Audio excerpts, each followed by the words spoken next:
Khammam corporation పరిధిలో ఈ 5 సంవత్సరాల పరిపాలనలో పూర్తిగా ఖమ్మం కార్పొరేషన్ నిర్లక్ష్యంకి గురైంది. కేవలం అవినీతి అక్రమాలు ఖమ్మం కార్పొరేషన్ కార్యాలయానికి పరిమితమైంది. చివరికి అధికారులలో పట్టు లేని కారణంగా ఇష్టారాజ్యంగా కింద స్థాయి అధికారులు నడుపుతున్నారు. ప్రధానంగా ఒక అధికారిని కలవాలన్నా దానిలో కలవకుండా చేయటం. రెండవది, దీర్ఘకాలంగా ఉన్న కార్మికుల బకాయిలు కానీ లేదా కాంట్రాక్ట్ల బిల్లులు కానీ లేదా వర్కులు కానీ ఎటువంటి బిల్లులు కూడా శాంక్షన్ అయ్యే పరిస్థితి లేదు. ఈ 5 సంవత్సరాల్లో ఖమ్మం సమస్యల పుట్టగా మారిపోయింది. ఎక్కడ చూసినా సరే అక్రమాలు, భూదందాలు, రెండవది భూ కబ్జాలు, దీనికే పరిమితం అయ్యారు. ఒక ప్రజాప్రతినిధులు ఎంపికైనప్పుడు ఆ ప్రాంత అభివృద్ధి, రెండవది నిధులు తీసుకురావటం, అక్కడున్న సమస్యను పట్టించుకుంటాం, అవన్నీ కూడా గాలికి వదిలేసేస్తారు.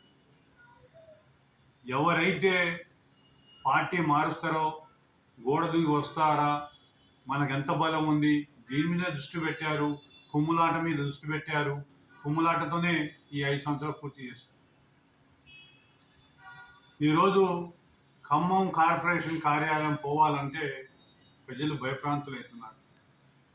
లేదు, కాగితం తీసుకుంటాం, ఆడ పడేయటం, దానికి సమాధానం లేదు, సమాధానం చెప్పే పరిస్థితి లేదు, అధికారులను గమనించే పరిస్థితి లేదు.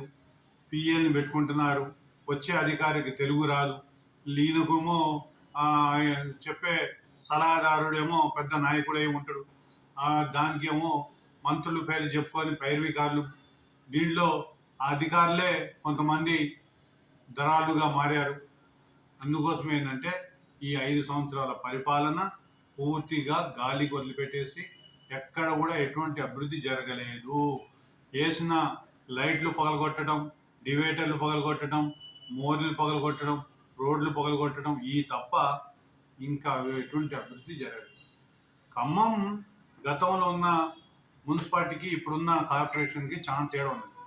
గతంలో ఊళ్ళు ఏమీ కలవలేదు, ఇప్పుడు కార్పొరేషన్కి వచ్చేసి చుట్టుపక్కల ఉన్న గ్రామాలు కూడా కలిసినాయి. ఈ గ్రామాలు కలవటం వల్ల తీవ్రంగా మంచినీటి ఎద్దడి ఏర్పడింది.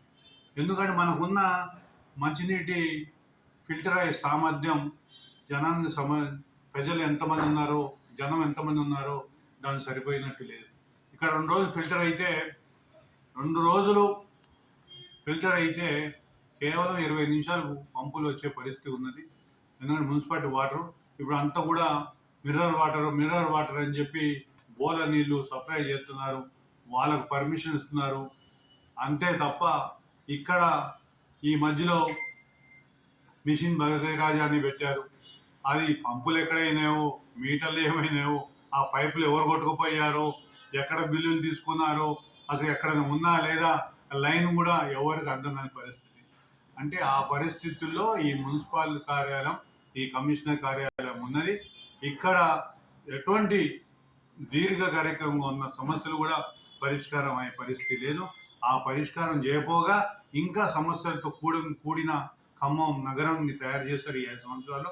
అందుకోసమే ప్రజలంతా గమనించి ఇప్పుడు ఉదాహరణకు సిపిఐ పార్టీగా మేము చాలా నాటి నుంచి అంటున్నాం, అయ్యా మీకు ఖమ్మంలో ఉన్న మున్సిపల్ స్థలాలన్నీ కూడా కబ్జా అవుతున్నాయి, దానిలో భాగంగా దానేగూడెం పార్క్ కాడ ఉన్న దానేగూడెం పార్క్ కానీ లేదా అదేదో ఫిల్టర్ బెడ్స్ ఉన్నాయి, ఆ గుట్ట మొత్తం తవ్వుతున్నారు, దాని మీద మీరు దృష్టి పెట్టండి అని చెప్పాం. రెండవదేమో చివరికి ఆర్టీఐ చట్టం కింద కూడా పెడితే ఇది మాకు సంబంధించింది కాదు, ఇదంతా కూడా ఆ ఎంఆర్ఓ గారు చూసుకుంటారు, మేము కేవలం డబ్బులు తీసుకుంటామని చెప్పి చేతులు దులుపుకున్నారు. ఆర్డీఓ గారికి పెడితే ఆర్డీఓ గారు నా పరిధి కాదు, ఎంఆర్ఓకి రాస్తున్నానని చెప్పారు. అంటే అధికారులు ఈ పరిస్థితుల్లో ఉన్నారు. మంత్రులు ముగ్గురు ఉన్నారు. ముగ్గురు మంత్రులకు కనీసం మంచినీరు సరఫరా చేయలేని పరిస్థితులు ఉంటే ఈ ముగ్గురు మంత్రులు ఏం చేయటం కోసం ఈ ఖమ్మం నగరానికి? ఉన్న గవర్నమెంట్ హాస్పిటల్ అంతే సచ్చింది, లేదా ఇంకో హాస్పిటల్స్ మొత్తం కూడా అంతే ఉన్నారు. కేవలం ఏం చెప్పుకుంటానికి తప్ప ఇక్కడ ఈ 5 సంవత్సరాలు అభివృద్ధి ఏం జరగలేదు.